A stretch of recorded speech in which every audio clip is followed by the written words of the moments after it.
嗨，我是蓝妹儿，这是我人生当中不知道第几次吃排骨了。不过今天我要带给你一道新的做法。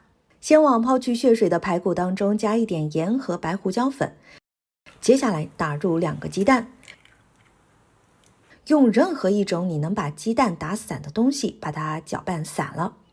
即使你直接用手搅拌，我也没有什么意见啊，反正我也吃不到。再把打好的蛋液倒入排骨当中，翻拌均匀。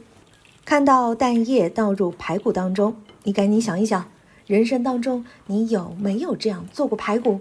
没有的话，那我这个就是新吃法，我可不接受反驳哦。最后撒上一把淀粉，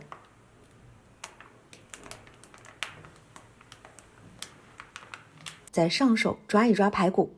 哦，刚才忘记说了，抓排骨的时候我可是戴了手套的啊，很注意卫生的哦。直到把排骨的表面都均匀地裹上淀粉糊。拌好以后呢，就把排骨放置到一边腌制15分钟。等排骨入味之后，等到锅内的油温烧热至5成熟的时候，就放入排骨炸制。炸到排骨微微发黄，而且没有血水往外流，就可以把它夹出来了。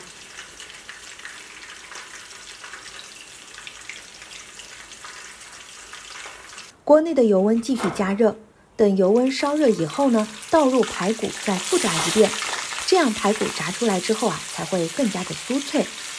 排骨在锅内炸的时候要很勤快的翻一翻面，这个不能懒，一懒的话，最后你吃到的就是黑锅巴。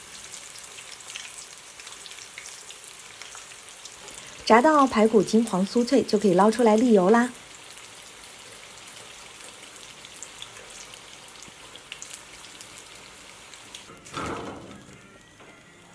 那这道鸡蛋排骨就做好了，吃起来呢是外酥里嫩，喜欢的朋友赶紧试试吧。